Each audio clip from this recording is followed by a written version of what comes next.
Hello, कैसे हैं आप सभी।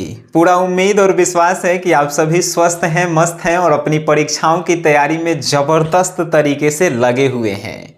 तो आज की यह सभा जो है किस लिए है, तो क्लास 12th के इकोनॉमिक्स के लिए है। इकोनॉमिक्स अगर आप लिए हैं तो इकोनॉमिक्स को जो है आसान भाषा में हम लोग पढ़ा रहे हैं और इकोनॉमिक्स सीरीज का ये जो है वीडियो नंबर 5 है, जिसमें लगभग आप 10 क्वेश्चन को जो है बिना रटे हुए आप याद कर लेंगे, समझ लेंगे। तो चलिए इस सभा को शुरू करते हैं। क्वेश्चन नंबर 1 जो है आपकी स्क्रीन पे है और कहा है कि पीछे की ओर मुड़ते हुए श्रम के पूर्ति वक्र का क्या कारण है। यानी श्रम की जो पूर्ति वक्र है वो पीछे की ओर जा रही है, इसके पीछे क्या कारण है। तो देखिए, श्रम मतलब होता है मजदूरी या आप कहिए रोजगार, ठीक है। तो जब रोजगार में बढ़ोतरी होती है, मतलब सभी लोगों को रोजगार मिलने लगता है, तो श्रम का वक्र जो है पीछे की ओर चला जाता है। और जब रोजगार में कमी आती है तो श्रम का ओर आगे की ओर चला जाता है। आपसे क्वेश्चन पूछा है कि पीछे की ओर मुड़ते हुए श्रम के पूर्ति वक्र का क्या कारण है, तो आप आंसर का देंगे कि पीछे की ओर मुड़ते हुए श्रम के पूर्ति वक्र का यह कारण है कि रोजगार में जो है बढ़ोतरी हो रही है। और ये बात कौन कहे थे, तो इस बात को जो है आपसे पूछेगा तो आप कहिएगा कि प्रोफेसर मिल के अनुसार जो है ये बात जो है कहा गया है। प्रोफेसर मिल अंग्रेज कौन है, तो प्रोफेसर मिल के अनुसार कहा गया कि अगर जो है श्रम का वक्र पीछे की ओर जा रहा है तो समझिए कि रोजगार जो है बढ़ रहा है। बात समझ गए, 1 नंबर के खेला खत्म। नेक्स्ट क्वेश्चन पे आते हैं। मांग की लोच के विभिन्न प्रकारों को समझाइए। मांग की लोच के विभिन्न प्रकार क्या हैं, उसको जो है हमको आपको समझाना है। तो देखिए, मांग की लोच के जो हैं विभिन्न प्रकार हैं। पहला प्रकार है पूर्णतः लोचदार मांग, दूसरा प्रकार है पूर्णतः बेलोचदार मांग, तीसरा प्रकार है समलोचदार मांग और चौथा प्रकार है सापेक्ष लोचदार मांग। अब आप कहेंगे कि आप तो समझाए नहीं, आप तो सिर्फ बता दिए। मांग की लोच का होता है, मांग की लोच होता है कि जितना वस्तु का उत्पादन हो रहा है उतना जो है बाजार में डिमांड, उसी को कहते हैं मांग का लोच। जैसे एक कलम जो है हम 10 को बनाए और उतना ही जो है मार्केट में गया और बिक गया तो उसे मांग की लोच कहेंगे। ये बातें आपको पिछले क्लास में हमने बता रखा है। लेकिन यहाँ पे पूर्णतः लोचदार मांग क्या है, तो पूर्णतः लोचदार मांग कहने का मतलब कि बाजार में जो है सामान का भारी डिमांड होना, ठीक है। दूसरा है पूर्णतः बेलोचदार मांग, यानी बाजार में वस्तुओं का डिमांड नहीं होना। और तीसरा है समलोचदार मांग, यानी कि बाजार में वस्तु जितना उत्पादित हो रहा है उतना ही डिमांड है, समलोचदार मांग है। चौथा है सापेक्ष लोचदार मांग, यानी आपका जो है सामान बन रहा है ज्यादा और डिमांड है कम, तो उसे कहेंगे सापेक्ष लोचदार मांग। बातें आप समझ गए, very good my dear. Second question भी आप समझ गए और इकोनॉमिक्स के टोटल का 49वां क्वेश्चन है।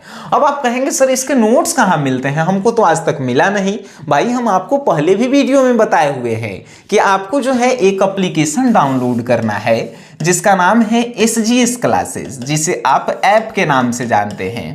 इस ऐप को डाउनलोड कीजिए। इसमें अगर आप न्यू यूजर हैं तो न्यू यूजर पे क्लिक करके ईमेल आईडी, मोबाइल नंबर, नाम, पता ये सब डाल दीजिए। उसके बाद आप क्रैश कोर्स में जाइए और ज्ञानोदय बैच आर्ट्स का जो क्रैश कोर्स है उसको आप खरीद लीजिए। आपके सभी दुख दर्द दूर हो जाएंगे। काहे कि ई में जो है जितना एग्जाम में आएगा उतना important question, objective, subjective, long, short सब देवल है। बात समझ गए, खेला हो गया खत्म। आइए सर आते हैं 50 नंबर क्वेश्चन पे। राष्ट्रीय आय एवं घरेलू आय में अंतर बताइए। राष्ट्रीय आय का होता है तो एगो देश में रहे वाला जितना व्यक्ति पैसा कमाता है उस सब व्यक्ति के पैसा को अगर जोड़ल जाता है तो उसे कहते हैं राष्ट्रीय आय। घरेलू आय का है तो एगो घर के परिवार में जितना व्यक्ति जो है पैसा कमाता है ओकनी के आय के हमनी के कहते हैं घरेलू आय। जैसे मान के चलिए भारत में जितना व्यक्ति है उस सब व्यक्ति के इनकम को जोड़ते हैं तो राष्ट्रीय आय निकलता है। आपके घर में जितना व्यक्ति है उस सब के पैसा के जोड़ेंगे तक आएगा, घरेलू आएगा। सिंपल सी बातें हैं। राष्ट्रीय आय की जो है अधिक मात्रा होती है, घरेलू आय की कम मात्रा होती है। राष्ट्रीय आय में व्यक्तियों की संख्या अधिक होती है, घरेलू आय में व्यक्तियों की संख्या कम होती है, आय भी कम होता है। ये सब अंतर आप नहीं लिख सकते हैं। आप कहेंगे सर काहेला मजाक के लिए, बउआ वाला क्वेश्चन हम तो बना ही लेंगे। अरे ठीक है, तो खिसियाला कौन सा बात है। आइए सर, क्वेश्चन नंबर 51 है, हरित सकल राष्ट्रीय उत्पाद क्या है, इसके बारे में आपको जानना है। तो आइए जानते हैं। तनी मनी नोट्स के जो है तनी मनी कुछ लाइन हम आपको पढ़ के सुनाते हैं। किसी देश की हरित सकल राष्ट्रीय उत्पाद यानी जीडीपी से मतलब है कि वह देश सतत विकास की ओर आगे बढ़ने के लिए किस हद तक तैयार है। ठीक है, अब आपको हम समझाते हैं हरित सकल राष्ट्रीय उत्पाद क्या है। तो कोई देश भविष्य में आगे बढ़ने के लिए कितना तैयार है, उन सभी की व्याख्या जब हम लोग करते हैं तो उसको बोलते हैं हरित सकल राष्ट्रीय उत्पाद। फॉर एग्जाम्पल, भारत 4 साल के बाद कितना विकसित करेगा, मतलब भारत में कितना रोड बनेंगे, कितना रेल ट्रेन, कितना जहाज, कितना जो है आदमी को नौकरी लगेगा। भविष्य यानी भविष्य में जब कोई देश जो है सतत विकास करता है, लगातार विकास करते रहता है, उसी को हमनी के बोलते हैं हरित सकल राष्ट्रीय उत्पाद। बातें समझ गए।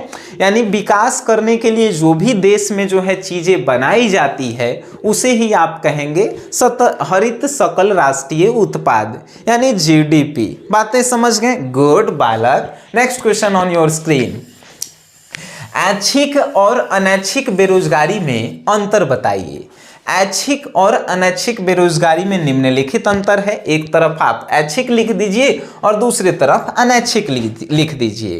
कैसे? तो ऐच्छिक बेरोजगारी, ऐच्छिक बेरोजगारी उस बेरोजगारी को कहते हैं जिसमें आदमी को इच्छा के अनुसार जो है काम मिलता है लेकिन वो आदमी काम नहीं करता है, उसे कहते हैं ऐच्छिक बेरोजगारी। मतलब आदमी को जो है जितना चाहिए उतना पैसों मिल रहा है, जैसन उसको काम चाहिए वैसन कामों मिल रहा है, फिर भी वो काम नहीं कर रहा है, उसे कहते हैं ऐच्छिक बेरोजगारी। अनैच्छिक बेरोजगारी मतलब कि आदमी को जो है इच्छा के विरुद्ध जो है काम मिल रहा है, मतलब आदमी को वो काम करे के मन नहीं है फिर भी काम उसको मिल रहा है, और जब वो काम नहीं करता है आदमी तो उसे कहते हैं अनैच्छिक बेरोजगारी। बात समझ गए। अब दूसरा अंतर, ऐच्छिक बेरोजगारी जो है क्या करता है तो पढ़ल लिखल आदमी नहीं करता है। अनैच्छिक बेरोजगारी पढ़ल लिखल आदमी और अनपढ़ दोनों नहीं करता है सब। ऐच्छिक बेरोजगारी में जो है क्या होता है कि उसको जो है उसके क्षमता के अनुसार पैसा दिया जाता है, लेकिन अनैच्छिक बेरोजगारी में उसको उसके क्षमता के अनुसार पैसा नहीं दिया जाता है। बात हो गई खत्म। अंतर आप लिख दिए, हो गया खेला खत्म, है कि नहीं। ये सब बहुआ वाला क्वेश्चन है। क्वेश्चन नंबर 53, गुणक की अनुकूल, यहां पे जो है ना अनुकूल होगा, ठीक है। तो गुणक की अनुकूल और प्रतिकूल प्रक्रिया क्या है, आइए हम आपको समझाते हैं। गुणक की अनुकूल यानी कोई बिजनेस में आप पैसा ज्यादा लगाएं, ज्यादा जब प्रॉफिट होता है तो उसे कहते हैं कि गुणक के अनुकूल। गुणक के प्रतिकूल का है तो जब आप बिजनेस में कम पैसा लगाएं, कम प्रॉफिट हुआ, चाहे लॉस हो गया, तो उसे कहते हैं गुणक के प्रतिकूल। बात समझ गए। यानी बिजनेस में आप पैसा लगाएं और प्रॉफिट जब ज्यादा हुआ तो उसे आप क्या कह दिए सक, उसे आप कह दिए गुणक के अनुकूल। लेकिन पैसा कम लगाएं और लॉस हो गया तो उसे आप गुणक के प्रतिकूल कहेंगे। बातें हो गई खत्म, है कि नहीं। चलिए क्वेश्चन नंबर 54, भुगतान शेष के चालू खाता एवं पूंजी खाता में क्या अंतर है। आइए सर, बैंक में जाइएगा तो एगो कहता है कि सेविंग अकाउंट खुलवाना है कि करेंट अकाउंट खुलवाना है, यही पूछता है। तो आप ज्यादातर सेविंग अकाउंट खुलवाते हैं जिसमें जब मन जब पैसा डालें और जब मन जब निकाल लिए। एगो होता है करेंट अकाउंट, जेकरा में जो है आप पैसा तो डालते हैं लेकिन आप पैसा अपने मर्जी से नहीं निकाल सकते हैं, ठीक है। उसके लिए कुछ रीजंस होता है, बताना होता है, तब आप निकालते हैं। करेंट अकाउंट उसे कहते हैं। पैसा ऐसा नहीं है कि आप नहीं निकाल सकते हैं, लेकिन ये बिजनेस अकाउंट होता है, एकरा में कम से कम 1 लाख से ऊपर होना भी चाहिए पैसा, ठीक है। ताइए सर कहा है कि दोनों में अंतर का है, चालू खाता और पूंजी खाता में। तो चालू खाता का होता है, जब मन पैसा डाले और जब मन पैसा निकाले, चालू खाता है।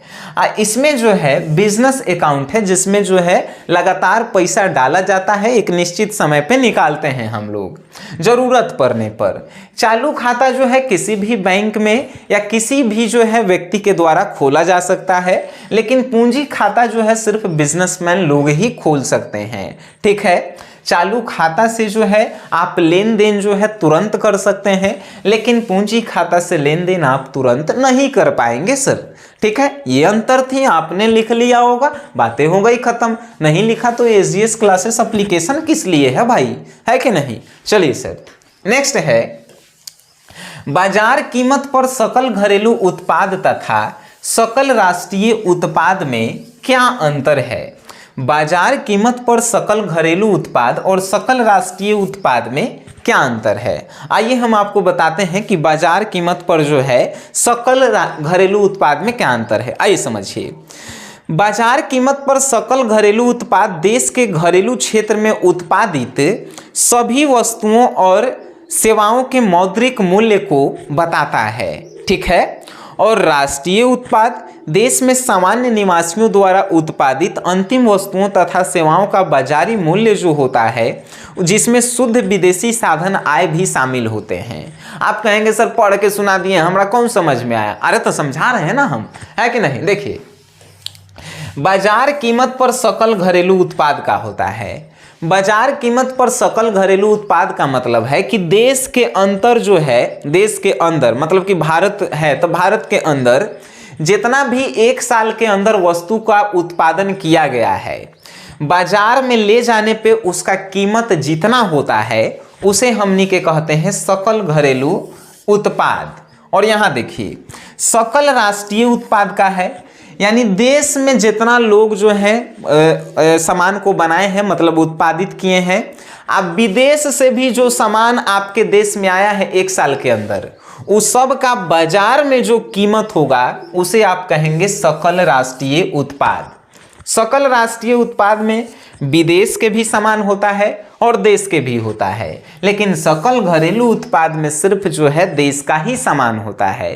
बातें समझ गए, गुड बालक। आइए सर औस्फीर्तिक अंतराल की अवधारणा को जो है आप समझाइए कि औस्फीर्तिक अंतराल की अवधारणा जो है क्या है। आइए समझाते हैं। औस्फीर्तिक अंतराल मुद्रा शास्त्र में उस स्थिति को कहते हैं जब बाजार में मुद्राओं का प्रचलन कम रहता है, जिसके फलस्वरूप चीजों का दाम बढ़ने नहीं पाता है। चलिए बढ़ नहीं पाता है तो देखिए औस्फीर्तिक अंतराल की अवधारणा को समझाइए। कोनो देश में जो है अगर आपको पता चले कि औस्फीर्तिक अंतराल वहां पे आ गया है, कहे के मतलब कि बाजार में पैसा के कमी हो गया है, सामान बाजार में भरल पड़ल है लेकिन आदमी भी पैसे नहीं है, तो सामान खरीदेगा कहाँ, तो उसी को कहते हैं औस्फीर्तिक अंतराल। यानी बाजार में जो है सामान है लेकिन पैसा के कमी हो गया है तो औस्फीर्तिक अंतराल कहलाता है, ठीक है। आइए मिश्रित अर्थव्यवस्था की 2 विशेषताओं को आप बताइए। मिश्रित अर्थव्यवस्था के 2 विशेषता बताया है। आइए बताते हैं सर।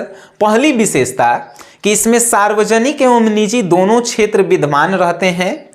इन दोनों क्षेत्रों के बीच कार्यों का स्पष्ट विभाजन होता है। मिश्रित अर्थव्यवस्था मतलब कि सार्वजनिक अर्थव्यवस्था भी होता है और अपन पर्सनल अर्थव्यवस्था भी होता है। दोनों के मालिक जो है अलग अलग होते हैं, दोनों के काम जो है बाटल रहता है। पहली विशेषता इसकी। दूसरी विशेषता कि मिश्रित अर्थव्यवस्था में निजी एवं सार्वजनिक क्षेत्र दोनों अपने निर्धारित कार्यों को सरकारी निर्देशन पे करते हैं। मतलब मिश्रित अर्थव्यवस्था में हमार निजी एगो जो है मान के चलिए बिजनेस है, एगो सरकार के बिजनेस, दोनों के मिला के मिश्रित अर्थव्यवस्था कहते हैं। लेकिन मालिकी दोनों के एक है, दोनों के काम बाटल है, ये सब जो है एगो गुण हो गया। अब इसमें जो है, अब मेरा भी जो है बिजनेस है और सरकार के बिजनेस, दोनों के मिला के मिश्रित अर्थव्यवस्था है, लेकिन हम जो काम करेंगे उस सरकार के बिना मर्जी से नहीं करेंगे। हमारे बिजनेस है लेकिन बिना मर्जी से सरकार के नहीं करेंगे। ये एकर हो गया दूसरा गुण। ठीक है सर, आ दूगो गुण में बतावेला हाल विशेषता है कि नहीं। आइए नेक्स्ट है, समशिष्ट अर्थशास्त्र किस विषय का अध्ययन करता है। समशिष्ट अर्थशास्त्र जो है संपूर्ण अर्थव्यवस्था के अध्ययन को ही हम लोग बोलते हैं। यानी जितना भी अर्थशास्त्र मतलब कि इकोनॉमिक्स आप पढ़ रहे हैं उन सभी के अध्ययन को ही हमनी के बोलते हैं समशिष्ट अर्थशास्त्र। ठीक है, तो समशिष्ट अर्थशास्त्र में जो है अर्थव्यवस्था में आने वाली सभी क्रियाकलापों के बारे में अध्ययन को दर्शाता है। बातें समझ गए? आप समझ गए होंगे भाई। एक बार जाके आप नोट्स को पढ़ लीजिएगा। नोट्स पढ़ने के बाद जो है आप अपने से एक बार आंसर लिखिएगा, आप कहियो जीवन में नहीं भुलाइएगा। उसके बाद इकोनॉमिक्स आपको बउआ लगने लगेगा। बाकी आप समझदार हैं, आपको नोट्स लेना चाहिए नहीं लेना चाहिए वो आप डिसाइड करेंगे, आपका जीवन है कि नहीं। आप वीडियो देखे हैं तो उन तक इस वीडियो को शेयर करेंगे जिनको जो है ना इकोनॉमिक्स हार्ड लगता है। और वीडियो आप देखे हैं तो मेरे तरफ से आपके लिए सर धन्यवाद।